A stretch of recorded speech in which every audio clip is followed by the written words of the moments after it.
नमस्कार, दोपहर के 1 बज रहे हैं। मैं हूं आपके साथ प्रीति रघुनंदन। मुद्दा गर्म हो गया है कि क्या मजदूरों को मरने के लिए छोड़ दिया गया है। ये सवाल इसलिए बड़ा हो गया है क्योंकि आज सुबह के वक्त महाराष्ट्र के औरंगाबाद में 16 मजदूरों की ट्रेन से कटकर मौत हो गई। ये सभी मजदूर महाराष्ट्र के जालना में काम करते थे और लॉकडाउन की वजह से परेशान होकर पैदल ही रेलवे लाइन पर चलकर मध्य प्रदेश के शहडोल जा रहे थे। और रात में जब ये पटरी पर ही सो गए तो एक मालगाड़ी से कुचलने से उनकी मौत हो गई। इस घटना ने एक बार फिर इस मुद्दे को गर्म कर दिया है कि क्या मजदूरों को मरने के लिए छोड़ दिया गया है।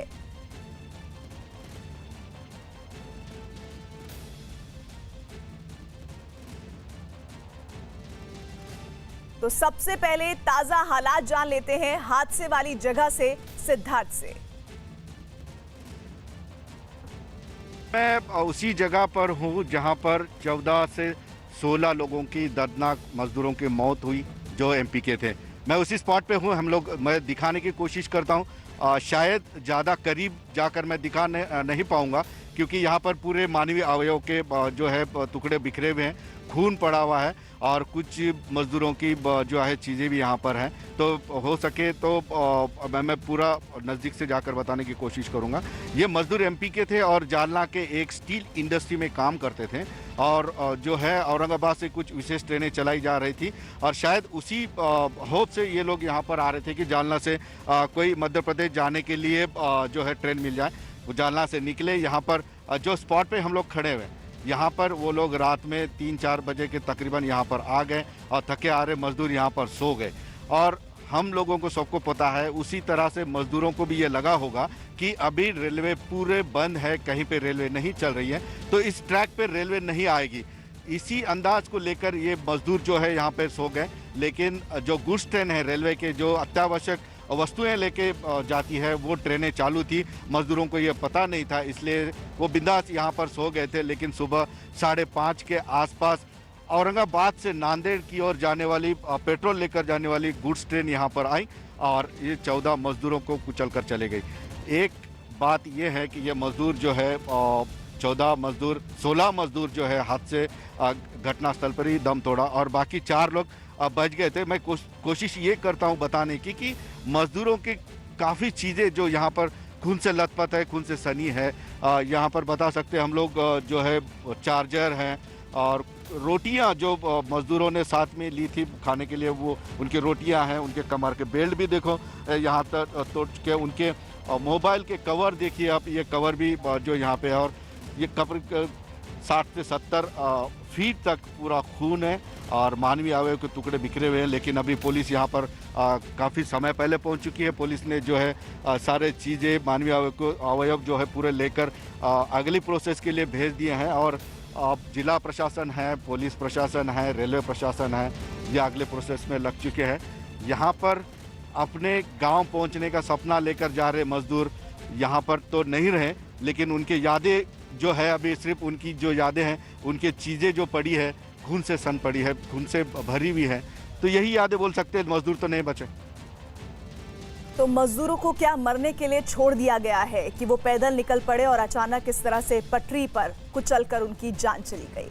और इसी पर हमारी बातचीत हुई है औरंगाबाद से सांसद इम्तियाज जलील से। आइए सुनिए इस हादसे पर वो क्या कह रहे हैं। औरंगाबाद जालना के बीच जो 16 मजदूर की ट्रेन हादसे में दर्दनाक मौत हुई, उस घटनास्थल पर खासदार इम्तियाज जलील आ चुके हैं। उन्होंने यहाँ पर कई लोगों से बातचीत की, हादसे का मुआयना किया और जलील साहब मेरे साथ है और जलील साहब ने बहुत ही गंभीर आरोप लगाया है कि ये एक्सीडेंट में मौत नहीं है, तो ये मर्डर है। सर, क्या सोच के आपने ये स्टेटमेंट? देखिए, क्या सरकार अंधी है? सरकार को ये समझ में नहीं आ रहा है या सरकार देख नहीं रही है कि हर रोज़ हज़ारों मजदूर महाराष्ट्र से मजबूर होकर अपने अपने राज्यों की तरफ पैदल निकल रहे हैं।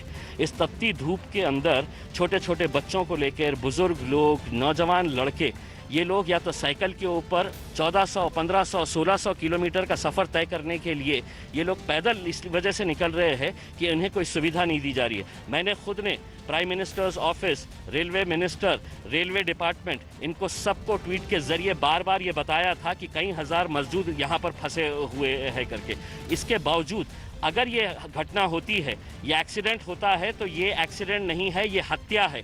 और इस हत्या के पीछे रेलवे डिपार्टमेंट के ऊपर हत्या का केस रजिस्टर होना चाहिए, प्राइम मिनिस्टर्स ऑफिस के ऊपर है तो रजिस्टर होना चाहिए। क्योंकि अगर आप सिविल एविएशन मिनिस्टर ये प्लानिंग कर सकते हैं कि 7 तारीख से लेकर 14 तारीख के बीच में इतने हजार हम मुसाफिरों को विदेशों से हम यहाँ पर हवाई जहाज के जरिए लेकर आएंगे, तो इन गरीबों को सड़कों के ऊपर क्यों छोड़ा गया है? मरने के लिए ही छोड़ा गया ना, कि मरने के बाद क्या होगा? इनकी कीमत लगा दी गई है। शिवराज सिंह चौहान साहब ने 5 लाख रुपए की घोषणा की है, महाराष्ट्र के मुख्यमंत्री ने 5 लाख रुपए की कंपनसेशन की घोषणा की है, यानी कि इनकी मौत की कीमत 5-5 लाख रुपए रहेगी। तुम मरो, हम तुमको 5-5 लाख रुपए देंगे करके। और इस संवेदनशील मसले पर बात करने के लिए हमारे साथ मेहमान जुड़ गए हैं बीजेपी से सुदेश वर्मा, और साथ ही मुंबई से हमारे सहयोगी विवेक गुप्ता है। संजय निरुपम भी थोड़ी देर में हमारे साथ होंगे। औरंगाबाद में यह हादसा हुआ है सुदेश जी, लेकिन सीधे तौर पर अभी आप इम्तियाज जलील जो कि AIMIM के सांसद हैं, वो केंद्र सरकार पर, उनकी नीतियों पर इस हादसे के जिम्मेदार होने की लगातार दबाव बनाते हुए जानकारी दे रहे थे। उन्होंने कहा कि बड़ी चूक है और रेलवे पर यह हादसा नहीं है, रेलवे पर हत्या का आरोप दर्ज होना चाहिए। देखिए, सबसे पहले मैं खेद व्यक्त करना चाहूँगा। बहुत दुख की बात है कि ऐसा हुआ, नहीं होना चाहिए था, क्योंकि माइग्रेंट वर्कर्स बहुत परेशानी में हैं, बहुत कष्ट झेल रहे हैं और सरकार की संवेदना, पार्टी की संवेदना उनके साथ है। हमें लगता है कि किसी के मौत पर राजनीति नहीं करनी चाहिए, क्योंकि आप बारीकी से एनालाइज करेंगे तो आपको सभी पक्ष समझ में आ जाएगा।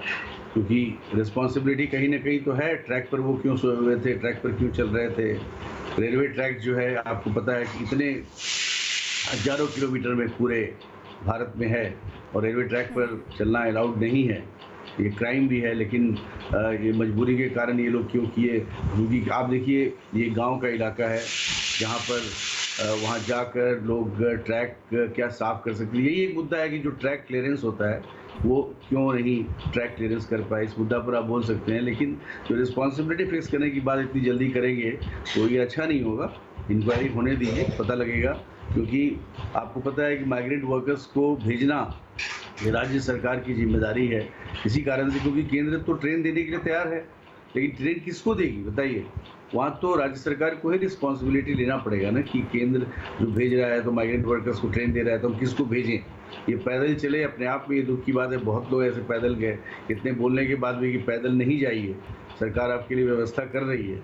इसको हर व्यक्ति को बताने की आवश्यकता थी, लेकिन अब चूंकि सुदेश जी, आप कह रहे हैं कि ये जिम्मेदारी राज्य सरकार की है कि वो किस तरह से रेलवे तक का जो सफर है, मतलब रेलवे तक कैसे एक मजदूर पहुंचेगा, उसकी तैयारी करें। लेकिन क्या राज्य सरकार और केंद्र सरकार के बीच बेहतर तालमेल ना होने की वजह से इन मजदूरों की जान चली गई? ये बात सही नहीं कही जाएगी, क्योंकि जिसके पास पैसा नहीं है, जिसके पास खाने को रोटी नहीं है, वो 1000, 2000, 3000 किलोमीटर यूं ही पैदल चल पड़ रहा है, तो वो प्रशासन के प्रति जो रवैया उसका रहा होगा, इसको भी समझा जा सकता है। किसी को शौक तो नहीं है कि अपने घर पैदल निकल पड़ेगा 1000 किलोमीटर का सफर तय करने के लिए, 2000 किलोमीटर का सफर तय करने के लिए। नहीं, आप सही बोल रहे हैं। देखिए, मानवीय चूक भी है। जैसे हम लोग देखते हैं कि माइग्रेंट वर्कर्स जा रहे हैं, जैसे मैंने देखा कि नोएडा में कुछ माइग्रेंट वर्कर रात में जा रहे थे, तो मैंने अथॉरिटीज़ को बताया, फिर वहाँ एक्शन हुआ। मानवीय चूक भी है कि इतने भारी संख्या में लोग जा रहे थे और किसी ने किसी को अलर्ट नहीं किया और प्रशासन भी अलर्ट नहीं हुआ।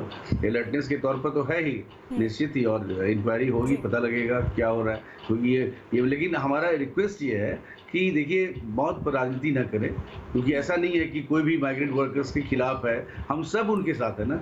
सरकार तो हर प्रयास कर रही है कि वो उनको सुविधा मिले, वो अपने घर सकुशल पहुँच पाएँ। कोरोना से लड़ाई जो है उसमें हमारे सब डटे रहें और बहुत शानदार लड़ाई इन्होंने लड़ी है, लेकिन अब संवेदना ही दे सकते हैं और बाकी हम लोग इंक्वायरी करेंगे, पता लगाएंगे कैसे हुआ ये। सर, ये कैसा सहयोग है कि वो सहयोग मजदूरों तक नहीं पहुंच पा रहा है और इसका खमियाजा उन्हें अपनी जान देकर चुकाना पड़ रहा है। इस बीच एक खबर वो ये कि कांग्रेस के पूर्व अध्यक्ष राहुल गांधी ने भी सरकार से मजदूरों को उनके घर तक सुरक्षित पहुंचाने के लिए और उनकी समस्याओं को सुलझाने की मांग की है। जनरली माइग्रेंट लेबर्स को रिस्ट्रिक्ट करना चाह रही है और मैंने वो अभी पहले जवाब दिया कि उस प्रकार से रिस्ट्रिक्ट नहीं करना चाहिए, टेस्टिंग होनी चाहिए और जो उनका हक है, अगर वो घर वापस जाना चाहते हैं तो अलाउ कर देना चाहिए। और कांग्रेस से हमारे साथ अखिलेश प्रताप सिंह जी जुड़ गए हैं। अखिलेश जी, अभी हम राहुल गांधी को सुन रहे थे, वो कह रहे थे कि मजदूरों को उनके घर तक पहुंचाना, उनकी समस्याओं को सुनना सरकार की जिम्मेदारी है। लेकिन यहां पर हम देख रहे हैं कि अभी सुदेश जी बता रहे हैं कि हम केंद्र से बहुत कोशिशें कर रहे हैं, सब कुछ कर रहे हैं, लेकिन राज्यों की जिम्मेदारी है कि वो रेलवे तक का जो प्रोसीजर है उन पर सहयोग करें मजदूरों के लिए। ऐसा नहीं हो रहा है और इसी वजह से इन मजदूरों की जान चली गई। देखिए, ब्लेम ना करे केंद्र की सरकार। सबको पता है, पहले ये लोग बोले कि नहीं ट्रेन फ्री है, इतने % हम दे रहे हैं, लेकिन आज तक कोई कागज नहीं दिखा पाया। सबको पता है कि एक भी ट्रेन फ्री नहीं है, मजदूरों को पैसे देने पड़ रहे हैं और वो काम अब कांग्रेस ने शुरू किया है। और कई हम लोगों ने करोड़ों रुपए कर्नाटक में, गुजरात में, पंजाब से मजदूरों के भाड़े के लिए दिया, लेकिन केंद्र सरकार को रत्ती भर भी केंद्र सरकार नहीं पसीजी कि इन गरीब मजदूरों को 700, 800, 1000, 2000 रुपए भी वो मुहैया करा सके, उनको घर भेज सके। तो ये तो केंद्र सरकार का कितना पॉजिटिव रवैया मजदूरों के साथ है वो आपको देखने को मिल रहा है। और जो पैनिकी है वो ड्यू टू केंद्र सरकार है। अगर वो ठीक से चीजों को, नीतियों को बना करके कन्विंस करती तो ऐसा नहीं होता। जो मजदूर ट्रेन पे चढ़ने के लिए लालायित थे कि हमको हमें ट्रेन पे चढ़ना है, घर जाना है, ट्रेन उन पे चढ़ गई। यही तो केंद्र की नीति है ना। क्या कर रही है केंद्र की सरकार? सिर्फ झूठ बोलते हैं, कहते हैं हम काम कर रहे हैं। कौन सा काम कर रहे हैं? इतने मजदूर जहां फंसे हैं, आप उनको, जिस दिन लॉकडाउन हुआ था, सेकंड लॉकडाउन, उस दिन हम लोगों ने कहा था कि पैनिकी न होने पावे, सबको कन्विंस करिए, सबको सुबह शाम भोजन की व्यवस्था हो जानी चाहिए, उनको राशन मिल जानी चाहिए, उनको जेब में कुछ पैसे चले अखिलेश जी, जाने। ये व्यवस्था कौन करेगा? ये केंद्र सरकार और राज्य सरकार के तालमेल से ही तो होगा ना प्रबंध? या फिर आप कहें कि केंद्र कराएं और वो कहें कि नहीं, राज्यों की भी जिम्मेदारी बनती है? जी, तो केंद्र सरकार तो पैसे देगी जेब में, और अगर मजदूर जाना चाह रहा है तो उसकी व्यवस्था कौन करेगा? तो उन्होंने तो कहा कि व्यवस्था की है। वो कह रहे हैं कि भाई ट्रेन, बाकी की जो प्रक्रिया है वो तो आप अपनाइए, अरे भाई, कि भाई नोडल कौन सी ऑफिसर तक प्रक्रिया है? पहुंचाना है, कैसे उसको वहां बैठने का इंतजाम किया जाएगा, उसके पास खाने पीने का प्रबंध होगा कि नहीं होगा, ये तो राज्य सरकारें देखेंगी। जी सुनिए, ट्रेन कौन देगा? केंद्र सरकार देगी। प्रदेश में ट्रेन मांग रही है, दे नहीं रही है। कर्नाटक की सरकार क्यों ऑर्डर जारी कर दी कि हम माइग्रेंट लेबरों को नहीं जाने दें? क्यों कर दी? आप जवाब देंगे? कौन जवाब दीजिए। नहीं रुकिए, क्यों जारी कर दी? यूपी की सरकार ने, यूपी की, क्योंकि इन्होंने पूरी इतना बात बड़ा पिटारा खोल दिया है। ट्रेन एक्सीडेंट पर इतना बड़ा पिटारा खोलेंगे, इसी को राजनीति बोलते हैं। कि थोड़ी समझ इनको है, सीनियर आदमी है, लेकिन राजनीति एक ऐसा चश्मा पहना देता है कि आप सच को नहीं देख पाते। देखिए, हमने 85% बोला कि केंद्र दे रही है, 15% इन्हें इसलिए देना है। और सभी कांग्रेस की बात नहीं है, सभी स्टेट गवर्नमेंट। अरे जो आप लोग बोल रहे हैं, सरकार बोल रही, तो आपको ऑर्डर की क्या जरूरत है? आप कमाल करते हो, ऑर्डर दिखाओ। कोई झूठ नहीं, आपको मानना है मानिए, नहीं मानना है मत मानिए। ये जो मैं बोल रहा हूँ, ये सरकार का पक्ष है। और सुनिए प्रीति जी, उसके बाद हमने क्यों रखा? जब जो सरकार 1,70,000 करोड़ रुपया दे सकती है, वो 100-200 करोड़ दे सकती है, लेकिन नहीं, क्योंकि इनकी रिस्पॉन्सिबिलिटी होनी चाहिए। ये रिस्पॉन्सिबिलिटी नहीं लेना चाहते। आप मान लीजिए ट्रेन को फ्री कर दिया जाए, तो ये अपने कांग्रेस के कार्यकर्ता को बैठा देंगे। इसकी रिस्पॉन्सिबिलिटी किसकी है? माइग्रेंट लेबरर्स के लिए दिया जा रहा है ना, तो कुछ तो रिस्पॉन्सिबिलिटी ले। किसको बैठा रहे हैं, और जिसको बैठा रहे हैं उसको जो रिसीव कर रहा है वो क्वारंटाइन की व्यवस्था किया है। अखिलेश जी, मैं आपको भी रोक रही हूं। विवेक, एक सवाल आप लोगों से करना चाहते हैं। विवेक, प्रीति, देखिए, जो भी प्रवक्ता कांग्रेस और बीजेपी की तरफ से हैं, हम उनको आज सुबह की तस्वीरें दिखाना चाहेंगे। मुंबई दिल्ली हाईवे पे हमारी टीम 4 घंटे तक थी।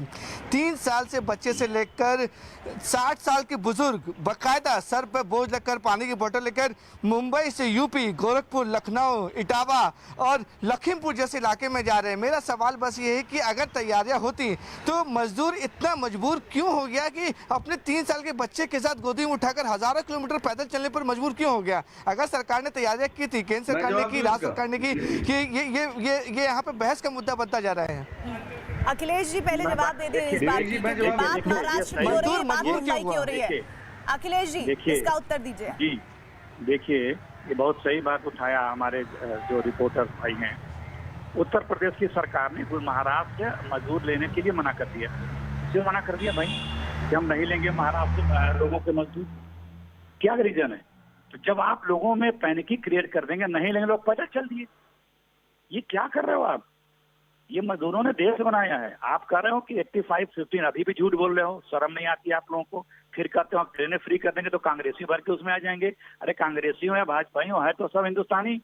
ये मेंटलिटी देखिए इनकी। आप अभी कर्नाटक में राष्ट्रीय अध्यक्ष यूथ कांग्रेस को कोर्ट जाना पड़ा कि आप जबरदस्ती किसी माइग्रेंट लेबर को अपने स्टेट में रोक नहीं सकते हैं, तो उसने कर्नाटक ने फिर कहा यू टर्न लिया। यूपी की सरकार गुजरात महाराष्ट्र से नहीं ला रही है, गुजरात से लाने दे रही है, लेकिन महाराष्ट्र से को नहीं ला रहे तो लोग पैदल चल दे रहे हैं। क्यों कर रहे हो ऐसा भाई? आपको जितने भी मेडिकल चेकअप करने हो आप कर लो। नहीं, लेकिन अखिलेश प्रताप जी, ये कहाँ से आपने उत्तर प्रदेश वाली बात कह दी कि उत्तर प्रदेश की जो सरकार है वो प्रवासी मजदूरों को नहीं लेना चाह रही जो उनके राज्य के हैं? महाराष्ट्र नहीं, ये बात कहाँ से आ गई? आपने अभी योगी आदित्यनाथ का खुद ही बयान सुना होगा। उन्होंने कहा कि हम पूरी कोशिश कर रहे हैं कि किसी भी मजदूर को पैदल नहीं आने दिया जाए। सुदेश जी, ऐसा है क्या? ये क्लियर होना चाहिए दर्शकों को। क्या उत्तर प्रदेश की गवर्नमेंट ने ये ऐलान किया है कि महाराष्ट्र के प्रवासी मजदूरों को वो अपने साथ नहीं शामिल करेंगे? हाँ, क्वारंटीन पीरियड हो सकता है, इस बात को मैं मान सकती हूँ, लेकिन वो लेंगे ही नहीं। क्या ऐसा है? एक मिनट, सुदेश जी को यहाँ क्लियर करना जरूरी है इस बात को। देखिए, बात को घुमाने का प्रयास कर रहे हैं। जो प्रश्न विवेक जी ने पूछा मैं उसका जवाब देना चाहूंगा। बहुत सीरियस प्रश्न पूछा है उन्होंने। आप बताइए लॉकडाउन का मतलब प्रीति जी क्या होता है? लॉकडाउन का मतलब ये नहीं होता है कि आप नोटिस दीजिए कि 2 दिन का कि आप घर चले जाइए उसके बाद लॉकडाउन होगा, नहीं, क्योंकि आप कोरोना फैला सकते हैं। इसलिए लॉकडाउन का मतलब ये होता है जो जहां पर वहीं पर लॉकडाउन, और उसके बाद आपकी देखरेख सरकार करेगी। इनके लिए पेबैक टाइम था, महाराष्ट्र के लिए, दिल्ली के लिए, गुजरात के लिए, मध्य प्रदेश के लिए, तो ये माइग्रेंट वर्कर्स ने बनाया है इन शहरों को। अब योगी आदित्यनाथ वाली बात पर भी बोल दीजिए। उत्तर प्रदेश सरकार ने महाराष्ट्र से जो प्रवासी मजदूर है उनको लेकर क्या कहा हुआ है? सुदेश जी, क्या कहा है उन्होंने, ये बताइए यहाँ पर, क्योंकि क्या योगी सरकार ने ये कहा हुआ है कि महाराष्ट्र के जो मजदूर हैं, जो प्रवासी मजदूर है उत्तर प्रदेश को, उनको नहीं लिया जाएगा? लेकिन जो भी मजदूर जाएंगे प्रीति जी, जो भी मजदूर जाएंगे, आप ये बताइए क्या उनका इलाज मुंबई दिल्ली में ज्यादा अच्छा होगा या उनका इलाज एक गांव में ज्यादा अच्छा होगा? उनको क्वारंटाइन में तो रखना ही पड़ेगा ना। हम शुरू से ही बोलते रहे हैं कि अच्छे अस्पताल की सुविधा शहरों में ज्यादा अच्छा है। दिल्ली में अगर वो कोरोना से सफर करेंगे तो उनका इलाज हो सकता है अच्छी तरह से। ये फैसिलिटीज बाकी जगह नहीं है। हम लोग विनती करते रहे कि कोरोना से बचने के लिए लड़ाई लड़ना है तो वही नहीं है। बोलने दीजिए। लेकिन इन लोगों ने बरगलाया मजदूरों को, क्योंकि ये चाहते नहीं थे कि ये लॉकडाउन सक्सेसफुल हो। इन लोगों ने बरगलाया है लोगों को, मजदूरों को। इनको जाके काउंसलिंग करना चाहिए था। कहाँ गए कांग्रेस के लोग? क्या एक भी आपको फील्ड में दिखाए लोग कांग्रेस सेवा दल के लोग? बताइए। चुप नहीं करेंगे अखिलेश जी करेंगे। आप प्लीज उन्हें म्यूट करिए तो मैं बोलूं। देखिए, आपको आपका तो हम नाम ही नहीं ले रहे अखिलेश जी। तो आपको जो है, आपको याद आ जाएगा महाराष्ट्र के 2 मिनिस्टरों ने बाकायदा written press note, press conference करके कहा कि यूपी की सरकार ने माइग्रेंट लेबरों को लेने से मना कर दिया। और वहाँ पे यूपी के माइग्रेंट लेबर जो हम लोग रोजाना टच में अपने क्षेत्र के, उन लोगों ने रजिस्ट्रेशन भी कराया। रजिस्ट्रेशन कराने के बाद उनको मैसेज भी आ गया, उनको बता भी दिया कि नहीं, यूपी के लिए कोई ट्रेन नहीं जाने वाली, यूपी की सरकार ने मना कर। और इस बात को ऑन रिकॉर्ड यूपी की सरकार और महाराष्ट्र की सरकार के 2 मिनिस्टर इस बात को घोषणा कर चुके हैं, प्रेस कॉन्फ्रेंस कर चुके हैं, चिट्ठी लिख चुके हैं। इसमें कोई डाउट नहीं है कि वहाँ पे यूपी की सरकार ने कहा कि जब तक सबका पूरा कोरोना टेस्ट निगेटिव नहीं आएगा मैं किसी को नहीं लूंगा। तो इतने लोगों के कोरोना टेस्ट कराने की सुविधा कहाँ है? अब तो जाओ करा लो। नहीं, लेकिन देखिए मेरी जानकारी में नहीं है ये, और हमारे जो रिपोर्टर, मैं चाहूंगी कि अजीत उस बात को कंफर्म भी कर दें। आप जो बात कह रहे हैं अभी तक हमारी जानकारी में बात नहीं आई, और अगर ऐसा है तो उस पर भी जवाबदेही है उत्तर प्रदेश सरकार की। लेकिन क्या उत्तर प्रदेश सरकार से जवाब लेने के एवज में हम महाराष्ट्र से कोई सवाल ना पूछे? महाराष्ट्र गवर्नमेंट की मौजूदगी में 16 मजदूरों की मौत हो जाती है, वो पटरी पर कुचल जाते हैं, उनके बारे में हम बात ना करें? अखिलेश जी, क्या ऐसा हो सकता है? भाई, वो महाराष्ट्र सरकार के किस गलती से वो पटरी पे जा रहे थे? अरे भाई, अगर उनको अपने घर जाना है। नहीं, आप मुझे बताइए कि एक मजदूर, सुनिए, एक मजदूर अपने छोटे बच्चे को लेकर, अपनी पत्नी को लेकर ऐसे निकल पड़ रहा है पैदल, तो प्रशासन का कोई ऐसा रवैया तो रहा होगा जिसको ईमानदारी से, सर मानिए आप, कि उसको मजबूर होना पड़ा कि भाई अब मैं क्या करूंगा, मुझे खाने के लिए नहीं है यहाँ पर, मेरे पास पैसे नहीं है, काम धंधा वैसे ही पूरा चौपट हो गया है, तो वो तो पैदल ही निकलेगा। वो कैसे निकलेगा? उसको रोकने की जिम्मेदारी आप लोगों पर नहीं है, महाराष्ट्र सरकार की नहीं है? अरे जब ये सार्वजनिक हो गया कि कोई ट्रेन नहीं चलेगी यूपी के लिए, तो लोग अपना निकल ले रहे हैं, सरकारें रोक रही हैं, लेकिन हर अरे भाई ये यूपी के नहीं है, ये मध्य प्रदेश के हैं, ये शेड्यूल के हैं। मध्य प्रदेश के हैं, वहाँ के, तो वहाँ की सरकार को व्यवस्था ट्रेन की बात करके लानी चाहिए ना, ऐलान करना चाहिए ना कि हम मध्य प्रदेश के सारे लोगों को लाएंगे, तो यहाँ पे रजिस्ट्रेशन करिए, हम ला रहे हैं। सरकारें किस लिए हैं? क्योंकि जिस प्रदेश में जाना है उस प्रदेश की सरकार को ट्रेन मांगनी है, और जो बात गलत है, जो पेमेंट करेगा उसके आधार पर ट्रेन मिलेगी उनको। कांग्रेस पार्टी ने कई प्रदेशों में ट्रेनों मांगी बात गलत है, ये सरासर गलत बात कर रहे हैं, गुमराह करने का प्रयास इनका जारी है। इनको कुछ पता नहीं, इन्होंने एक एजेंडा सेट किया हुआ है कि सरकार को बदनाम करो। विवेक कुछ कहना चाह रहे हैं? विवेक, अरे आपको पता होने की जरूरत नहीं है, कोई भी आप बात विवेक मैं आपसे एक फैक्ट चेक भी कराना चाहती हूँ। अखिलेश जी कह रहे हैं उत्तर प्रदेश के लिए कोई ट्रेन नहीं चल रही है, वो कह रहे हैं मध्य प्रदेश के लिए कोई ट्रेन नहीं चल रही है महाराष्ट्र में। आप बताइए कि असलियत क्या है, क्योंकि ये बात साफ होना जरूरी है। प्रवासी मजदूर अभी ये 16 जिनकी मौत हुई है, और भी बहुत सारे हैं जो फंसे हुए महाराष्ट्र में। प्रीति, जो हमारे प्रवक्ता हैं अखिलेश जी, मैं उनको साफ बताना चाहता हूं कि सेंट्रल रेलवे ने पिछले 3 दिन में 125 ट्रेनें चलाई हैं, जिनमें से अधिकतर ट्रेन यूपी बिहार की हैं, एमपी की हैं और साउथ इंडिया की हैं। तो ये जो बोल रहे हैं कि यूपी की ट्रेनें नहीं चलाई गई, ये बिल्कुल गलत है। बाकायदा लिस्ट है हमारे पास, और लिस्ट हमने चलाई भी है, और बाकायदा सेंट्रल रेलवे ने इसकी जानकारी ट्वीट कर विजुअल में भी वीडियो भी ट्वीट किए हैं, उस बात की जानकारी दी कि कितनी ट्रेनें बिहार के लिए गई हैं, कितनी ट्रेनें यूपी के लिए गई हैं। अब मेरा सवाल ये है कि 45 दिन लॉकडाउन को हो चुके हैं। मुंबई और महाराष्ट्र के बड़े शहरों में लाखों जो मजदूर हैं वो पैदल चलने पे मजदूर हैं। आज की तारीख में भी हज़ारों लोग पैदल चल रहे हैं। आगे लाइन ऑफ एक्शन क्या होगा? कैसे इनको रोका जाए? कैसे इस हादसे को रोका जाएगा? ये मेरा सवाल है। बताइए अखिलेश जी। महाराष्ट्र में इनकी सरकार है, अब तो क्लियरिटी है कि कहाँ के लिए चल रही हैं ट्रेनें, और अब बताइए कि अब इस तरह के हादसे दोबारा ना होंगे महाराष्ट्र में, इसके लिए आप क्या कर रहे हैं? जी देखिए, असली मुद्दा अब आया है, जो इस पे हम सबको, हम सारे पार्टियों को पार्टी लाइन भूल के बात करनी है कि इस लॉकडाउन के बाद क्या है।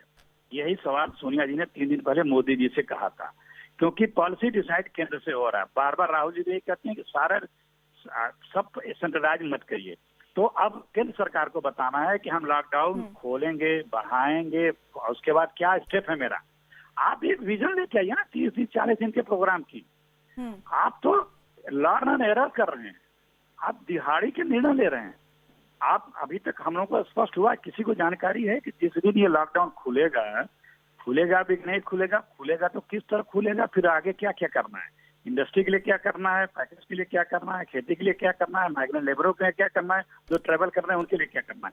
तो ये तो केंद्र की सरकार बताएगी ना, ये तो पूरे देश में ये बात सही है अखिलेश जी, लेकिन अभी लॉकडाउन खुलने में भी 10 दिन बाकी है, और उसके बाद भी क्या स्थिति होगी ये कहा नहीं जा सकता। लेकिन लेकिन एक बात सही है कि आपने जो भी बातें यहाँ पर कही, विवेक ne आपको बताया कि आपके फैक्ट, आपके आंकड़े दुरुस्त नहीं थे। आपने बोला कि उत्तर प्रदेश की नहीं, आपने कहा कि उत्तर प्रदेश के लिए कोई ट्रेन नहीं चल रही, आपने कहा कि मध्य प्रदेश के लिए कोई ट्रेन नहीं चल रही। माफ कीजिएगा कि एक भी बात आपकी सही नहीं